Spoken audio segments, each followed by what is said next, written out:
अस्सलामुअलैकुम। Straight talk में खुश आमदीद। आपके साथ मैं हूँ आयशा बख्श। वज़ीर आला पंजाब मरियम नवाज़ की ज़ेर सदारत इजलास में फैसला किया गया है कि पंजाब में नफरत अंगेज़ी, इश्तियाल अंगेज़ी और कानून शिकनी में मुलव्वस अफराद को फौरी गिरफ्तार किया जाएगा। एलामिये में कहा गया है कि पंजाब हुकूमत वफाकी हुकूमत को इंतहा पसंद जमात पर पाबंदी आयद करने की सिफारिश करेगी। इंतहा पसंद जमात की क़यादत को इंसदाद दहशतगर्दी एक्ट के तहत 4 शेड्यूल में शामिल किया जाएगा। पुलिस अफसरान की शहादत, सरकारी इमलाक की तबाही में मुलव्वस रहनुमाओं और कारकुनों पर दहशतगर्दी के मुकदमात चलेंगे। इंतहा पसंद जमात की तमाम जायदादें और असासे महकमा औकाफ की तहवील में दिए जाएंगे। उनके पोस्टर्स, बैनर्स और इश्तिहारात पर मुकम्मल पाबंदी होगी। नफरत फैलाने वाली इंतहा पसंद जमात के तमाम बैंक अकाउंट्स, मुंजमद और सोशल मीडिया अकाउंट्स बंद किए जाएंगे। लाउड स्पीकर एक्ट की खिलाफ वर्जी पर सख्त तरीन कार्रवाई होगी। पंजाब पुलिस रिकॉर्ड के मुताबिक 2016 से ताहाल होने वाले TLP के पुरतशद्दद मुजाहिरों में 1648 पुलिस मुलाजमीन जख्मी, 11 एहलकार शहीद जबकि 16 शहरी जाम बहक हुए। पुलिस की 97 गाड़ियां मुकम्मल तबाह हुई और पुलिस की 10 इमारतों को नुकसान पहुंचाया गया। TLP ने एहतजाज के नाम पर जो कुछ किया उसे देखकर यही कहा जा सकता है कि हमारे यहाँ मजहब और सियासत दोनों को उनके असल दायरे से निकालकर जज्बाती हुजूम के हवाले करने की कोशिश की गई। मजहब का मकसद अखलाकी तरबियत था, मगर इसे जुलूसों, नारों और एहतजाजी सियासत के लिए इस्तेमाल करने की कोशिश की गई। शरीयत ने उलमा को अखलाकी रहनुमाई और अबलाग हक का फरीजा दिया, मगर अब रियासती नज़्म नस्क को भी उनका ही फर्ज समझा जाने लगा। इसी तरह सियासत, जो समाज की तंजीम और इदारों की बेहतरी की जद्दोजहद का नाम है, अब सिर्फ इक़्तिदार के हुसूल का खेल बनकर रह गई। जमहूरियत की रूह मुकालमे में है, मगर हमारे नीम खानदा माशरे ने इसे जमहूरियत से हुजूमियत में बदल दिया है। एहतजाज और धरने जमहूरी हक से हटकर कौमी मईशत और शहरी जिंदगी के लिए अजाब बनने लगे हैं। सड़कों की बंदिश, कारोबार की तबाही, गैर मुल्की सरमायाकारी का इन्हितात, ये सब का सब इस गलत फहमी का नतीजा है कि हर सियासी या मजहबी इख्तिलाफ का इजहार सड़कों पर होना चाहिए।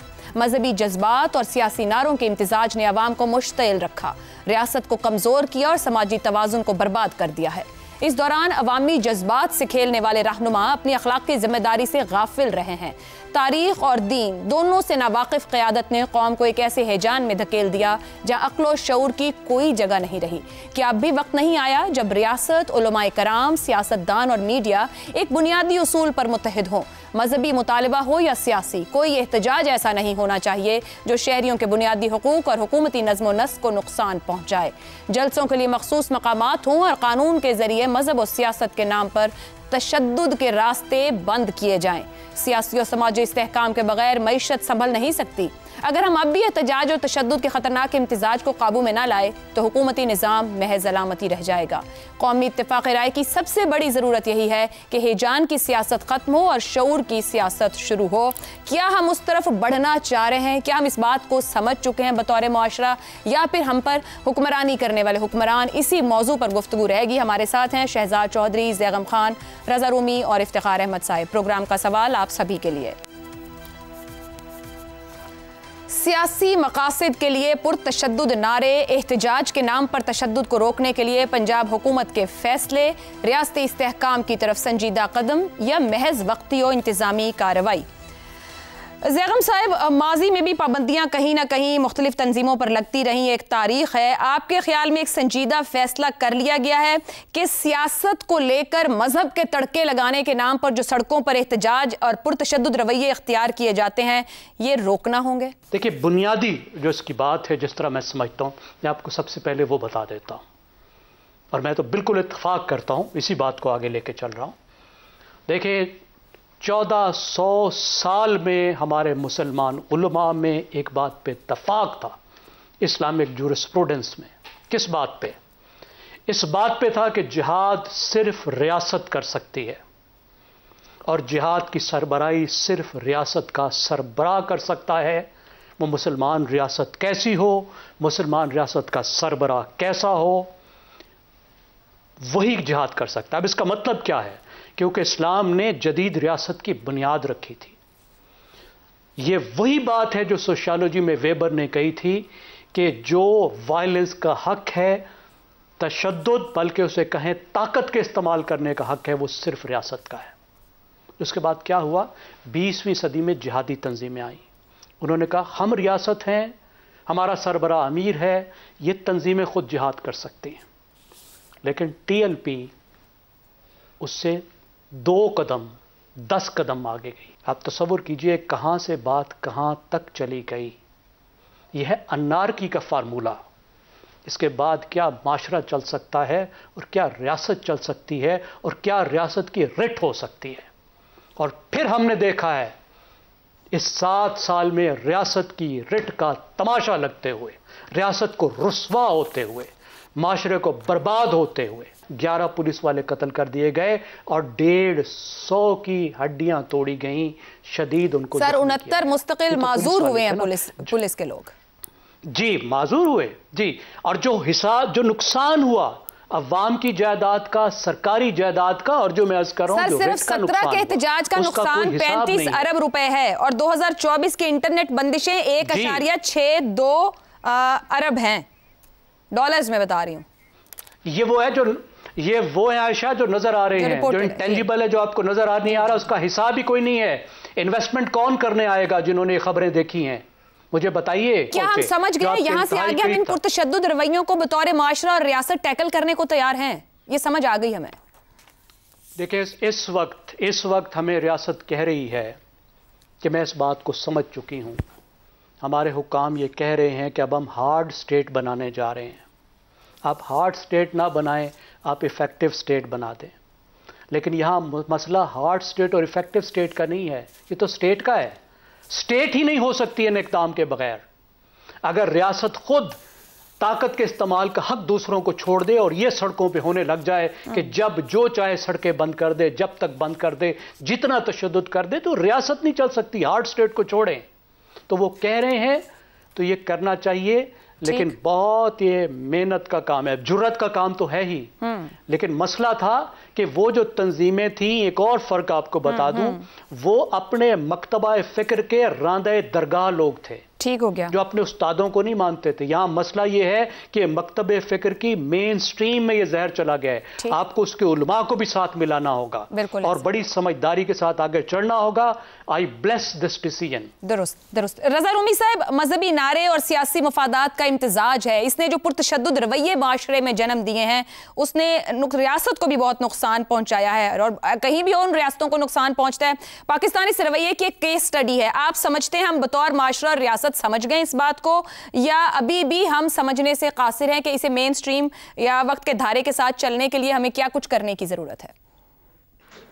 आयशा, सबसे पहले तो बिल्कुल ये बज़ाहिर तो मालूम होता है कि एक वाज़ेह स्टेट पॉलिसी दिखाई दे रही है कि माजी के बरक्स जो है वो ऐसे अनासिर, ऐसे ग्रुप, ऐसे गिरोह जिनको कभी ना कभी रियासत ने या रियासत के किसी हिस्से ने थपकी दी थी, अब उनसे हाथ उठाया जा रहा है। और ये जो पंजाब का फैसला है जिसका आपने जिक्र किया, मैं भी देख भी रहा था, अगर इसका आधा भी इम्प्लीमेंट हो जाए तो यकीन जानिए ये एक नई शुरुआत होगी। मगर प्रॉब्लम जहां पर ये है कि यहाँ जिस इशू के ऊपर ज्यादा फोकस होना चाहिए वो अभी भी कम दिखाई दे रहा है। आपको याद है कि एक नेशनल एक्शन प्लान बना था जो कि उसमें इंतहा पसंदी के खिलाफ बहुत सारे इकदाम के ऊपर तमाम सियासी पार्टियों ने और मुल्क के जो मुख्तलिफ अशराफिया के हिस्से हैं उन्होंने इत्तफाक किया था। उसमें कुछ तालीम के हवाले से जिक्र था, निसाब का जिक्र था, उसमें लोगों की सोच को बदलने का जिक्र था, या जिससे अंग्रेजी में डी रेडिकलाइजेशन कहते हैं, उसका भी जिक्र था। अभी ये तो अच्छी बात है कि एडमिनिस्ट्रेटिव ऐसे इक़दाम उठाए जाएंगे जिनसे ये जो जत्थों का हमला आवर होना बार बार और कौमी अमलाक को और निजी अमलाक को नुकसान पहुंचाने की जो पॉलिसी है वो तो बंद करवाई जाएगी। लेकिन ये मामला उससे कहीं ज्यादा पेचीदा है, और वो पेचीदा इसलिए है कि खुद रियासत ने इस चीज की इजाजत दी है कई सालों से कि इस तरह की सोच को, ऐसे नारों को, मुतशद्दिद जो फिक्र है उसको फरोग दिया जाए, और इन ग्रोहों ने उसको मतवातिर दिया है। और कभी एक सियासी पार्टी जाके उनसे मिली है, कभी दूसरी मिली है। अभी जिस ग्रुप का आप जिक्र कर रहे हैं, हम ये तो नहीं भूले कि 2018 कोई बहुत ही कदीम तारीख का हिस्सा नहीं है, अभी हालिया तारीख का हिस्सा है। उस पे टीवी पे मनाजिर हमने देखे कि कौन कौन उनकी सपोर्ट कर रहा था, कौन उन माहिदों पे दस्तखत कर रहा था, कौन उनको खाना पहुंचवा रहा था और कौन उनको अपने लोग, अपना भाई कह के वापस भिजवा रहा था, ट्रांसपोर्ट का किराया दे रहा था। उसके बाद फिर से हमने देखा कि कई बार ये कार्रवाई हुई।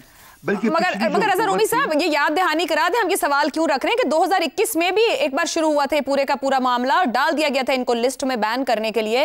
वो साल के आगाज से शुरू होकर नवंबर तक जाते जाते उस वक्त के वजीर शेख रशीद साहब ने भी इसको डाला, सब कुछ किया, मगर फिर मुकालमे और बातचीत के जरिए निकाल दिया गया था। तब्दीली नहीं आई थी, तब्दीली हुकूमत और रियासत की एंड पर आई थी कि वो अपनी बात से पीछे हटे थे।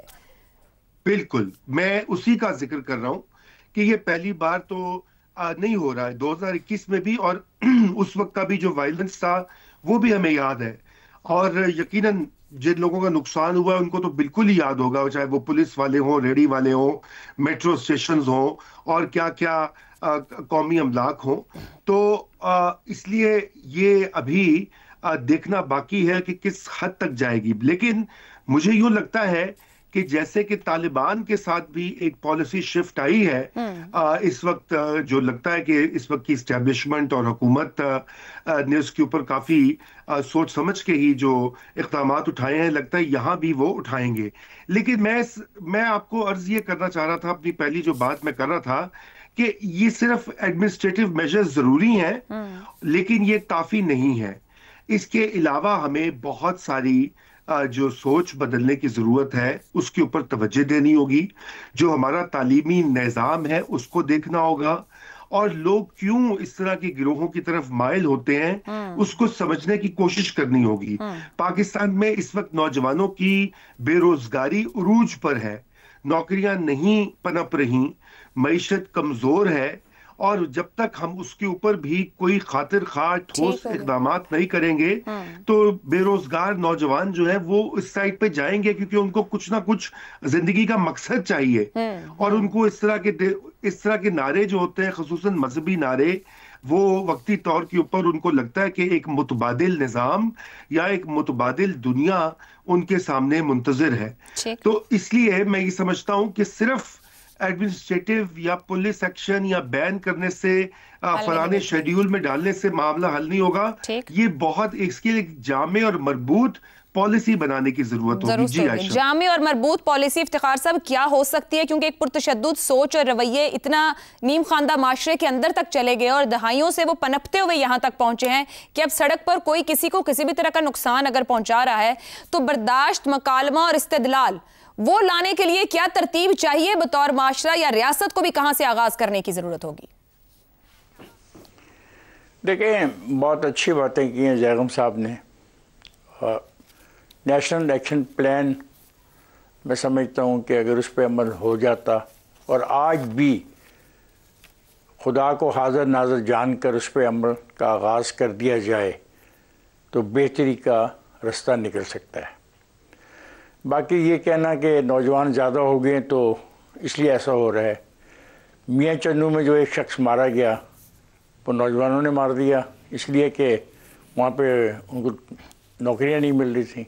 ये मैं ये कह देना कि लोगों को तालीमी इदारों में तालीम नहीं दी जा रही प्रॉपर, तो नेशनल एक्शन प्लान में ये लिखा हुआ था कि ऐसे तालीमी इदारों के ऊपर काबू पाया जाएगा, नज़र रखी जाएगी, उनको इजाज़त मिल जाएगी, उनको बिल्कुल उनका इंदराज होगा, उनके सिलेबस पे गौर होगा। तो लिखा तो गया था, तो अमल किसने करना था?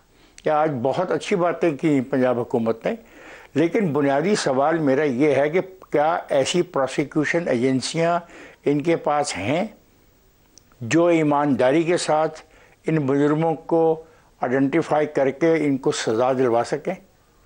ये है वो बुनियादी मसला जो मुझे 9 मई से समझ नहीं आ रहा। कहने को तो बहुत कुछ हम कहते हैं और हम बहुत सारी बातें करते हैं कि हम ऐसा कर देंगे, अमली तौर पे क्या होगा? ये जो कुछ भी कहा गया, इसकी प्रोसिक्यूशन के बगैर तो आप किसी को सज़ा नहीं दे सकते ना। जो गिरफ्तारियां आप कर सकते हैं, लोगों को आप जेलों में डाल सकते हैं। जब आप लोगों को जेलों में डालेंगे तो फिर उनका एक हक कॉन्स्टिट्यूशनल है कि वो अपने राइट के लिए फाइट करें। क्या जो प्रोसिक्यूशन है वो तैयार है क्या खुद प्रोसिक्यूशन में शामिल लोग इस सारे के सारे मजमे का ज़हनी तौर पर हिस्सा नहीं बन चुके? ये वो बात। तो बात ये है कि कानूनी अपनी जगह बहुत अच्छी बात है, मैं मानता हूँ, लेकिन सवाल है कि ये प्रोसिक्यूट कौन करेगा और क्या प्रोसिक्यूशन बिल्कुल उसी तरीके से होगी जिस तरीके से आप और मैं सोच रहे हैं? ये प्रोसिक्यूशन फिर हर उस आदमी के खिलाफ होनी चाहिए। ये तो आप तो एक तंजीम की बात हो रही है ना जो आजकल आपको नजर आ रही है। नहीं सर, क्रॉस द बोर्ड मामला जब रियासत पॉलिसी बनाए तो क्रॉस द बोर्ड उस पर अमल दरामद होना चाहिए। बिल्कुल क्रॉस द बोर्ड, उसमें कोई ABC नहीं होना चाहिए और फिर किसी दबाव के नीचे नहीं आना चाहिए। बिल्कुल नहीं आना चाहिए। ये पहले रियासत सोच ले आज कि क्या जो कुछ वो कह रही है उस पर अमल करने के लिए सलाहियत रखती है। नंबर एक, क्योंकि नेशनल एक्शन प्लान के बाद ये नजर आता है कि रियासत वो ताकत नहीं रखती, ना उसके पास कोई ऐसी मनसूबाबंदी है, ना उसके पास कोई ऐसी हिकमत अमली है जिसके तहत वो ठीक हो गया इफ्तिखार साहब। रियासतें यकीनन ताकत रखती हैं, उस विल की जरूरत होती है कि वो वहां पर खड़े हो जाएं और वो फिर एग्जाम्पल सेट करें। शहजाद चौधरी साहब, अगर रियासत ने फैसला कर लिया, जैसे ऊपर गुफ्तगू की स्टेट अपनी पॉलिसी वाजे कर रही है, एडमिनिस्ट्रेटिव मेयर्स की तरफ बढ़ा जा रहा है और एक साफ और वाजे पैगाम दिया जा रहा है, तो आपकी राय में ऐसे में मीडिया, उलमाए कराम, सिविल सोसाइटी क्या मुत्तहिद हैं कि ऐसे पुरतशद्दुद रवैये नहीं मजीद बर्दाश्त किए जाएंगे? और आपके ख्याल में इलाज कानून साजी के जरिए है, फिक्री और तालीमी इस्लाह के जरिए है? क्या हमारे सामने कोई लाइंस हैं कि इनके ऊपर चलकर इस तमाम मैस से निकला जा सकता है? देखिए, बज़ाहिर हमारा जो सवाल है वो तहरीक लब्बैक पाकिस्तान और उन जत्थों से मुतल्लिक है जो कि मज़हब के नाम को इस्तेमाल करते हैं और पाकिस्तान के अंदर तशद्दुद की सियासत को रुझान देते हैं। तशद्दुद की सियासत का भी इसमें जिक्र किया जा सकता है किसी हद तक। तो दो उसके पलड़े हो गए। एक तो पॉलिटिकल पार्टी है जिसका आप जिक्र कर सकते हो कि अच्छा वो भी तशद्दुद कभी कभार करते हैं लेकिन ज्यादती होगी। मेरे ख्याल में उस लेवल की बात जहां पर हम तहरीक लब्बैक पाकिस्तान का जिक्र कर रहे हैं वो एक मुख्तलिफ है, मुख्तलिफ तरीके से वो काम करते हैं, मुख्तलिफ नाम के साथ वो आते हैं, मुख्तलिफ बुनियाद बनाते हैं अपने नारों की, और वो जो बुनियाद है वो बहुत ख़तरनाक हो जाती है किसी भी सियासत, किसी भी रियासत की रेट के लिए, जो कि आज तक हुआ 3-4 मरतबा हमारे सामने ये मिसालें मौजूद हैं। सवाल ये पैदा होता है कि क्या नेशनल एक्शन प्लान ऐसी सिर्फ नेशनल एक्शन प्लान ही इन चीज़ों को ठीक कर सकता है? कहा गया कि नेशनल एक्शन प्लान के थ्रू इनको ठीक किया जाए। मेरी नज़र के अंदर मामला उससे ज़्यादा गंभीर और ज़्यादा गहरा, गंभीर और गहरा इस तरीके से है कि 47 में आपने जब नारा लगाया पाकिस्तान का मतलब क्या, ला इलाहा इल्लल्लाह, तो फिर आपने उस नारे को तो पाकिस्तान तो हासिल किया, लेकिन उसके बाद फिर 11 अगस्त 1947 की जो तकरीर थी उसको भी गायब कर दिया। वो भी एक तकरीर हुई, यानी या तो उसके पैरेलल उसको भी रखा जाता। तो ये जो कॉन्फ्लिक्ट्स आपकी फाउंडेशन, आपकी बुनियाद में आ गई, इसने आपके दिमागों के अंदर, सोचों के अंदर, इन स्लोगन्स ने, इन नारों ने एक ऐसी कंफ्यूजन क्रिएट कर दी कि पाकिस्तान का जो पाकिस्तानी जो शहरी है वो आज तक कंफ्यूज फिर रहा है। 1953 में पहला मार्शल लॉ आया पाकिस्तान में, 1953 में लाहौर के अंदर, और क्या बुनियाद थी और किसके नाम, कौन थे वो? अबुल आला मौदूदी साहब। अच्छा, उनकी वो लेके आए, और किस बुनियाद पे वो भी हमें जाहिर है उसके बारे में इल्म है कि खत्म नबूवत के नाम पे वो शुरू हुआ था, जिसके ऊपर के मार्शल लॉ लगाना पड़ा। लेकिन वहां से लेके आज तक का सफर, अब मौलाना फजल रहमान से भी पूछना पड़ेगा इसके बारे में, शायद कुछ और बाकी लोग हैं उनसे भी पूछना पड़ेगा, अहले सुन्नत वल जमात से पूछना पड़ेगा, ये हमारे लीडर ऑफ द ऑपोजिशन हैं इस वक्त गालिबन सेनेट के अंदर, उनसे पूछना पड़ेगा। यानी ये मजहब का जो बुनियाद बनी है हमारी फाउंडेशंस के अंदर, हमारी रियासत और सियासत दोनों के अंदर, ये कहाँ तक मुनासिब है और कहाँ तक मुनासिब नहीं है। मेरे ख्याल में, मैं क्योंकि बात लंबी हो जाती है और ये बहुत बड़ी बहस है, मैं सिर्फ 2 चीज़ें कहता हूँ। मेरा ख्याल है एक तो ये कि जो ये TLP के मामले में जत्थों का जो राज है, जो ये दहशतगर्दी का या इस किस्म का जो तशद्दुद का जो रास्ता है, इसको ख़त्म करने के लिए जो भी सोच और इक़दाम किए जा रहे हैं वो बिल्कुल मुनासिब हैं। लेकिन साथ ही साथ मेरा ख्याल है कि चूंकि हम मज़हब को सियासत से ख़त्म नहीं कर सकते, क्योंकि इकबाल ने कहा था जुदा हो दीन सियासत से तो रह जाती है चंगेज़ी, लेकिन साथ ही साथ हमें यह पता है और ये भी हमारे पास मिसाल मौजूद है कि इसी मज़हब ने ही पहली रियासत की, इस्लामी रियासत की बुनियाद रखी, जिसकी बुनियाद मुशावरत थी। यानी मुशावरत कोई ऐसी अनहोनी चीज़ नहीं है मुशावरत ही किसी जमहूरियत का भी एक हुस्न हुआ करता है।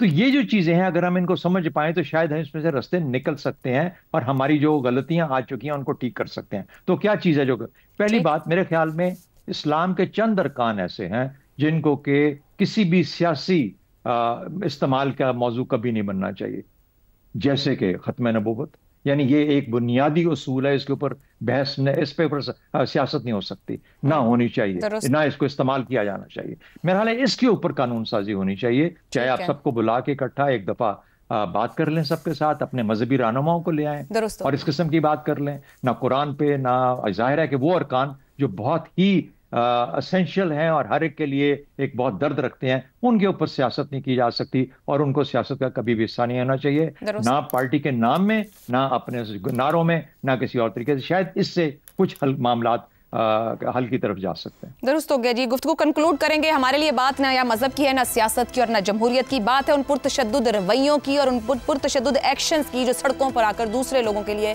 नुकसान का और उनके इमलाक के और उनकी जानों के नुकसान का बायस बनते हैं। और यकीनन इस पर हुकूमतों की जिम्मेदारी सबसे बढ़कर है कि किसी एक का एहतजाज किसी दूसरे के नुकसान का बायस ना बने। ब्रेक लेंगे, ब्रेक से वापस आएंगे, बात करेंगे। बानी PTI कहते हैं पाकिस्तान अफगानिस्तान कशीदगी का हल उनकी पैरोल पर रिहाई में है। क्या ये पैरोल पर रिहाई कशीदगी खत्म कर सकती है? इस ब्रेक के बाद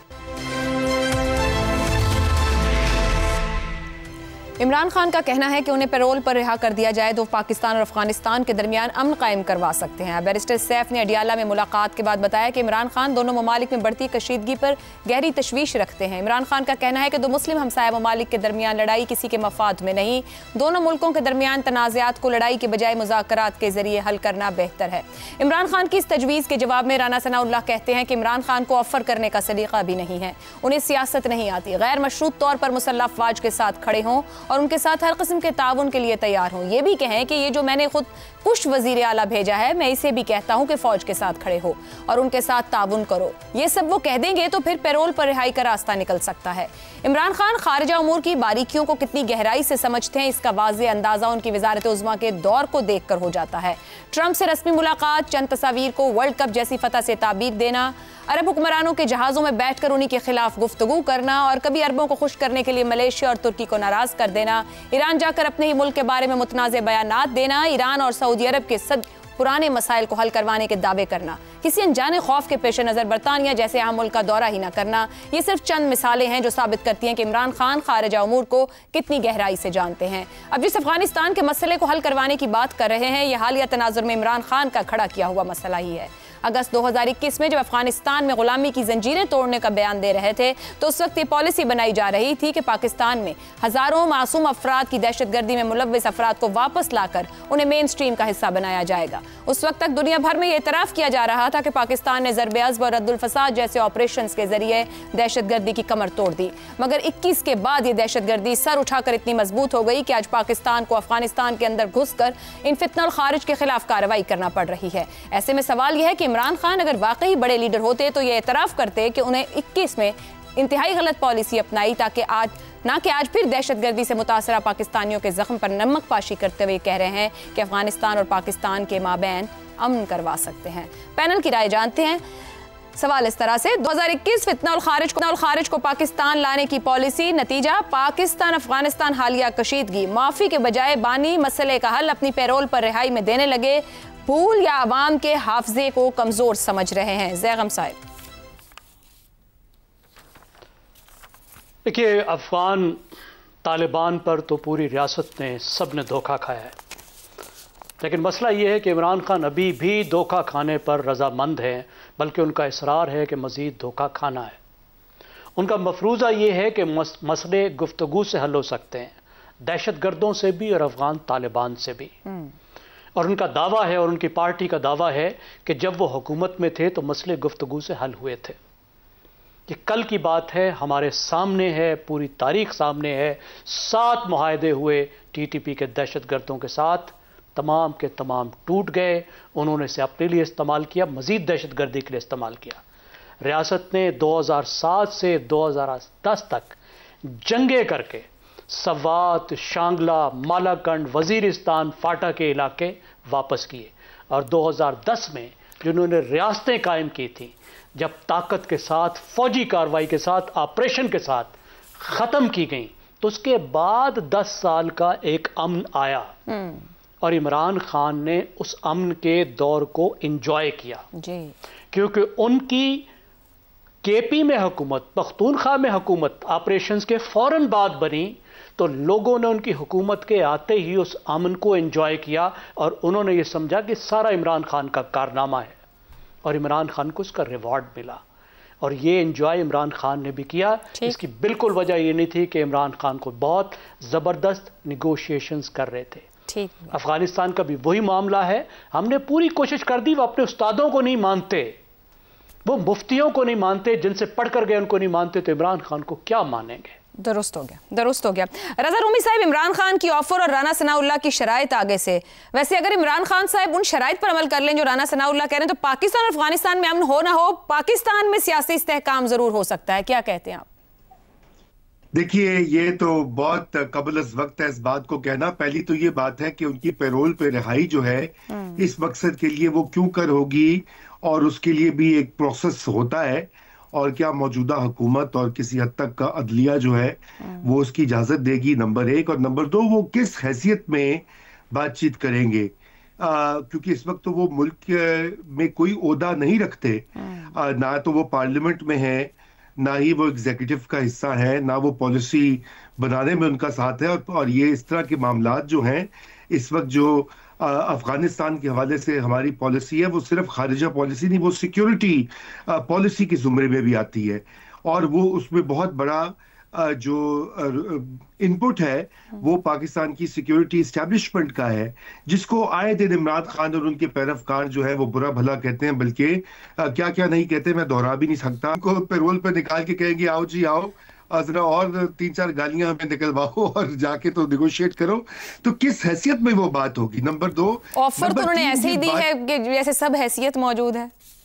जी देखिए, ये अपने देखिए यही कहा जाता है कि अपनी काबिलियत को बहुत ज्यादा एग्जैजरेट करना या अंडर एस्टिमेट करना, दोनों ही बेवकूफ़ी की अलामत होती हैं। और यही बात है कि आप उसको जो तो नेगोशिएशन की बात है वो अभी जैगम खान साहब ने 7 मायदों का जिक्र किया, अगर आप छोटे छोटे भी देखें एरिया स्पेसिफिक, तो वो कोई 25-30 के करीब इस तरह के मायदे बनते हैं पिछले 12-15 सालों में। हर बार वो टूटा है। तो अभी कौन सी कोई गिदड़ सिंगी है जिसके साथ वो टीटीपी उनसे बातचीत करके तो उस मायदे पे बहाल रहेगी। वो चाहते हैं कि पाकिस्तान में उनके डेरे जम जाएं और पाकिस्तान अफगानिस्तान की तरह जैसी वहां पे निजाम नाफिज है वो यहाँ पर आकर खैबर पख्तूनख्वा और कबायली डिस्ट्रिक्ट्स में वो नाफिज करें। ये उनका स्टेटेड गोल है। क्या इसको सपोर्ट कर रहे हैं खान साहब और उनकी पार्टी? मेरे ख्याल से तो ऐसा नहीं हो सकता। पाकिस्तान में कायम ब्रेक से वापस आएंगे तो हम गुफ्तगू आगे बढ़ाएंगे।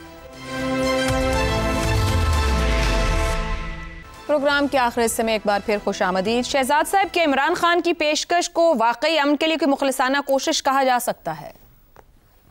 नहीं, कैसे इमरान खान साहब कैसे ये चीज़ मान रहे हैं, यानी वो कोई पाकिस्तान है या वो उन्होंने रियासत का रूप धार लिया है?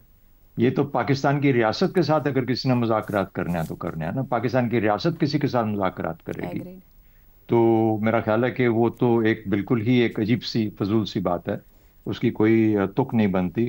फिर वो क्या है कि मीर क्या सादा हैं, बीमार हुए जिसके सबब, फिर आगे हमें पता है कि उसी अतार के लौंडे से दवा लेते। कहने का मतलब ये है कि इमरान खान साहब का आपके असल में सवाल में 2 हिस्से हैं। एक तो ये कि आप ये कह रही हैं कि Imran Khan as a foreign policy, उसके अंदर क्या क्या, सिर्फ फॉरेन पॉलिसी में नहीं, बेइंतहा बाकी चीज़ों में उसके दौरे इक़्तिदार के अंदर बहुत ज़्यादा गलतियाँ, कोताहियाँ और कजियां हमने देखी, जिसकी वजह से वो आज वहां बैठा है जहां बैठा हुआ। वरना अगर इसको 5 साल मुकम्मल करने दिए जाते पीटीआई को, जिस तरीके से ये चल रहे थे, अगर अपना रास्ता दुरुस्त ना करते, तो मेरा ख्याल है कि शायद ये सब कुछ जो हो रहा है इसकी भी जरूरत ना पड़ती। बहरहाल ये एक बात है जो हम करते हैं आमतौर पर, काफी पॉपुलर है। लेकिन मेरा ख्याल है कि नहीं, इमरान खान ये काम शायद कर सकें, अगर मदद कर सकते हैं तो करें। मौलाना फजल रहमान कर सकते हैं, वो करें। लेकिन मदद क्यों चाहिए? पाकिस्तान की रियासत बजाते खुद इस काबिल है कि वो मामला को तय कर सके। मेरा ख्याल है इसमें कोई कंफ्यूजन कभी नहीं आनी चाहिए। दूसरी बात आपने कहा कि लोग लाए गए, यहाँ पे बसाए गए। चंद चीजें हैं, जैसे कि आप अगस्त 2022 का एक मीटिंग हुई जिसका कि जिक्र, मेरे अंदर तो इतनी ताकत नहीं है, मुझे यूं लगता है आयशा कि या आप अपने प्रोग्राम से तंग आ गई हैं या आप हमसे तंग आ गई। इस किस्म के सवाल रख के आप हमसे वो बातें कहलवाना चाहती हैं जो कि गालिबन आज आसानी से नहीं कहे जा सकते। बात यह है कि अगस्त 2022 का मामला क्या था, ये तो शायद जो लोग उस मीटिंग में मौजूद थे वो बताएंगे। उसके बाद सारे मामला हुए, तो 2021 की बात नहीं ना, 2022 पीडीएम की गवर्नमेंट के अंदर उस वक्त ये हुआ। राणा सनाउल्लाह साहब is on record to have stated this, let's be very clear about that. एक और आपको फिगर दे देता हूं, 2023 के बाद से लेके अब तक पिछले 2 सालों में 16 लाख अफगान महाजरीन मुल्क पाकिस्तान से छोड़ के वापस गए। 16 लाख अब से लेके, उनमें से 8 लाख वापस आके बस गए। ये किसके खाते में जाएंगे? तो इसलिए थोड़ा सा जब हम यानी जहां बुरा भला बनता है वहां जरूर नहीं, बतौर वजीर आजम शहजाद साहब, खुद इमरान खान साहब ने इस केस को प्लीड किया था और वो ऑन रिकॉर्ड मौजूद है। उन्होंने खुद बताया था कि इनको लाया जा रहा है, मैं इनको वहां तो नहीं छोड़ सकता हूं, इनको लाएंगे, मेन स्ट्रीम करेंगे। बतौर वजीर आजम इमरान खान के जुमले ऑन रिकॉर्ड मौजूद हैं। तो वो तो फिर बाद में प्रोसेस है ना, एक दिन सोच लिया हुकूमत ने तो प्रोसेस तो मैं भी अगले 1.5 साल में या साल में मुकम्मल हो। आप भुगतिए इस सवाल को और इसका जवाब भी भुगतिए। मैं तो कम से कम इसका जवाब भी दूंगा। मेरे पास जवाब है बिल्कुल है, लेकिन मैं दूंगा नहीं। ठीक हो गया जी। इफ्तिखार साहब, आपके ख्याल में ये जो ऑफर दी गई और जो उसका जवाब दिया गया, मुल्क के संजीदा मामलात के ऊपर भी हमारी पॉलिटिकल लीडरशिप इतनी गैर संजीदगी से जो गुफ्तगू करती है, इसका क्या मतलब है? क्या पाकिस्तान के साबिक वजीर आजम जो खुद जेल के अंदर बैठे हुए, वहां से बैठ के क्या कोई जो अपनी जमात की ग्राउंड रियलिटी ने जान रहे हो, मुल्क के मामलात की उनको वो समझना, वो खुद बाज़ औक़ात कह देते हैं मेरी एक्सेस नहीं है, वो अफगानिस्तान में क्या हो रहा है उसकी उनको पूरी एक्सेस है कि वो उसको मीडिएट कर सकते हैं? वो रिहाई चाहते हैं अपनी, आप उनको पेरोल पे छोड़ें या उनको वैसे। तो ये सियासी कैद से निकलने के लिए ऑफर दी उन्होंने। रिहाई हाँ, ये लफ्ज़ रिहाई कॉमन है उनके तमाम नारों में, उनकी पार्टी के तमाम मुतालबात में आपके सामने है। और ये किसने कहा है कि वफाक की ताकतों को हम तावन नहीं देंगे? और ये किसने मशवरा दिया है वहाँ की सूबाई हुकूमत को? हाँ, ये वो शख्स है जो जाएगा और जाके मामलात को तय करवाएगा। अफसोस की बात है, मुझे अपने पे भी अफसोस होता है कि मैं ऐसी बातों को प्रोजेक्ट करने में लाशऊरी तौर पर शामिल हो जाता हूँ। कौन सा पेरोल, क्या हैसियत है? इज ये फॉरेन मिनिस्टर, इज ये गवर्नमेंट? वो अपना रोज़ एक ऐसी बात आपसे कहलवाता है, मुझसे कहलवाता है कि वो जिंदा रहे स्क्रीन के ऊपर और ख़बरों में, बस। और इसमें वो कामयाब है। मैं पूरे नंबर देता हूँ उसको भी और उसके सोशल मीडिया को भी और उसके साथ जो लोग शामिल हैं इस किस्म की खबरें हम तक, उनके वोटर्स को भी दे दीजिएगा जो उनको वोट करते हैं। ये तो आप जाहिर बात है पॉलिटिकल लीडर्स हैं, वो बात करेंगे तो उसके ऊपर होगी कि वो किस माइंडसेट से क्या बात कह रहे हैं और उसकी कितनी अहमियत है। आज के लिए प्रोग्राम से इतना ही, इजाज़त दीजिए, अल्लाह हाफ़िज़।